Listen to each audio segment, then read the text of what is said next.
নমস্কাৰ বন্ধু বান্ধৱীসকল, এটা নতুন ভিডিঅ' আৰম্ভ কৰিছোঁ। সকলোকে মোৰ ভিডিঅ'লৈ স্বাগতম জনাইছোঁ আৰু আশা কৰিছোঁ ভিডিঅ'টো শেষলৈকে চাব। জাৰ্ণি ষ্টাৰ্ট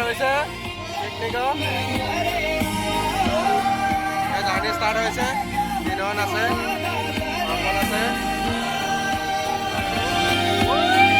আমি গৈ আছোঁ বাঘমৰা তাৰমানে এনজয়। এতিয়া বৰ্তমান গুৱাহাটীত আছোঁ। তাৰপিছত মই আহিছোঁ, আমি মাংস লৈ আছোঁ। আজি পিকনিকৰ এয়া পাৰ্টি। আমি এয়া বাইদেউ আমাৰ আজি পিকনিকৰ এৰেঞ্জ যি কৰিছে। আমাৰ যিটো খানাটো দিছে আজি বাইদেৱে ধুনীয়াকৈ। বাইদেউহঁতৰ ঘৰটো ওচৰতে, গতিকে বাইদেৱে ক'লে চাহ একাপ খাই যাবলৈ। চাহ একাপ খাবলৈ সোমালোঁ। লগতে বাইদেউহঁতৰ ঘৰত ভাড়াঘৰ আছে, ভাড়াঘৰতে ধুনীয়া ধুনীয়া চলি আছে দেই। তাকে মনে মনে বোলো চাই যাওঁ বুলি সোমাই দিলোঁ আৰু। আমি কৃষ্ণমণি দাৰ বৰ্ণালী গগৈ শুনি আহি আছোঁ। এইবাৰ খুব পপুলাৰ হৈছে বৰ্ণালী গগৈ। কৃষ্ণমণি দাই গানটো ওলোৱাৰ পিছতে মোলৈ পঠিয়াই দিছিলে, খুব ভাল হৈছে, আপোনালোকেও শুনিব বৰ্ণালী গগৈ, খুব সুন্দৰ গান। এয়া গৌৰৱ মডেল হিৰো ফটোগ্ৰাফাৰ। লাগি আছে, আমি যাব পৰা নাই, গাড়ী লাইন। পিকনিক বুলি ক'লেই ফূৰ্তি আৰু অৰ্পণৰ নাচ চালে আপোনালোকে গম পাইছে কেনেকুৱা ফূৰ্তি হৈছে আমাৰ। জুই জুই মজা মজা নিদিবা। হেল্ল', এই গাড়ী যাম লাগিছিলে আকৌ। আহিব পাৰিব কেতিয়াও।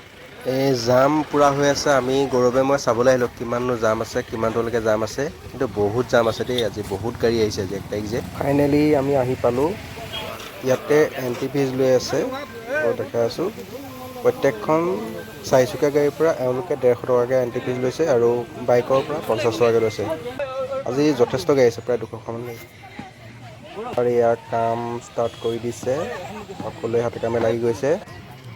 এই আমাৰ দেৱী বাইদেউ, জ্যোৎস্না বাইদেউ, এইফালে আমাৰ মনোজ ছাৰ আছে, কামত লাগি আছে সকলোৱে।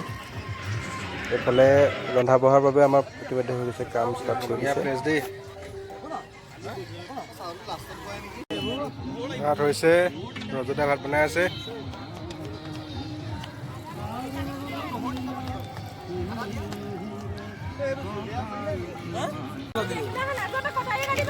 জুলীয়া নিচিনা লাগিছে যেন।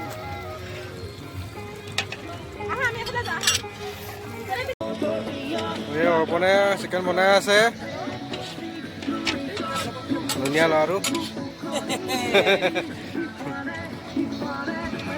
তন্দুৰী চিকেন বনি আছে, চাই বনাই আছে।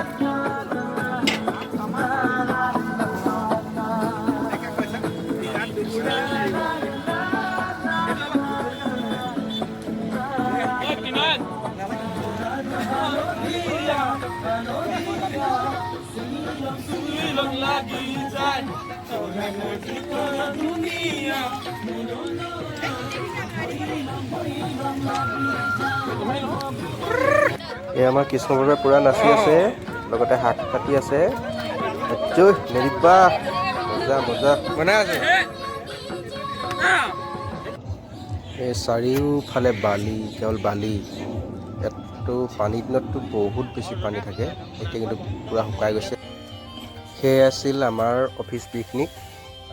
খুব আজি আমি আনন্দ কৰিলোঁ, ফূৰ্তি কৰিলোঁ। দিনটো স্মৰণীয়ভাৱে লৈ যাব। আৰু ভিডিঅ'টো চাই থকাৰ বাবে সকলোকে অশেষ ধন্যবাদ আৰু কৃতজ্ঞতা জনাইছোঁ।